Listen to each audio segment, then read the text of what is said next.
قرية إيميضر المعلقة في أعالي سلسلة جبال الأطلس قبالة أحد أكبر مناجم الفضة في إفريقيا، الذي ينتج أكثر من 240 طنا من الفضة سنويا، والذي تستغله شركة إيميضر للتعدين التابعة للأسرة المالكة في المغرب. مئات الرجال والنساء والأطفال يعتصمون هنا منذ أغسطس آب الماضي. الاحتجاجات في إيميضر تتهم الشركة باستنزاف المياه الجوفية والتسبب في التلوث وعدم بذل أي جهد لتحسين ظروف المعيشة بالمنطقة. نحن نطالب بحقوقنا في الثروة، ولا يوجد لدينا طرق ولا مشاف ولا مدارس لأطفالنا.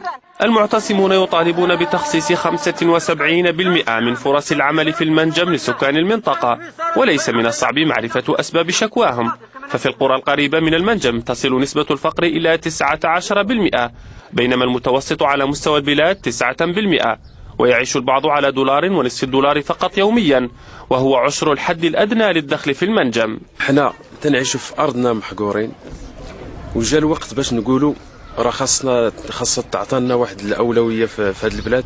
الخدمة اللي كاينة في الشركة بغينا حقنا منها.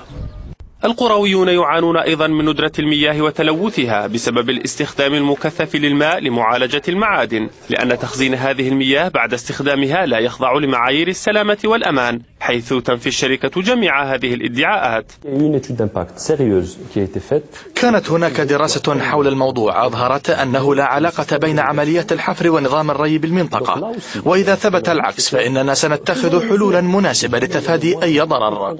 لكن المتظاهرون لا يصدقون ذلك، وقطعوا أنبوب نقل المياه الرئيس إلى المنجم منذ شهر أغسطس آب الماضي.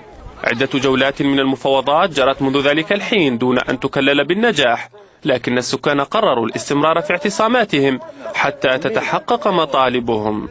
ديانا كفوري، إبراهيم حسناوي، روسيا اليوم.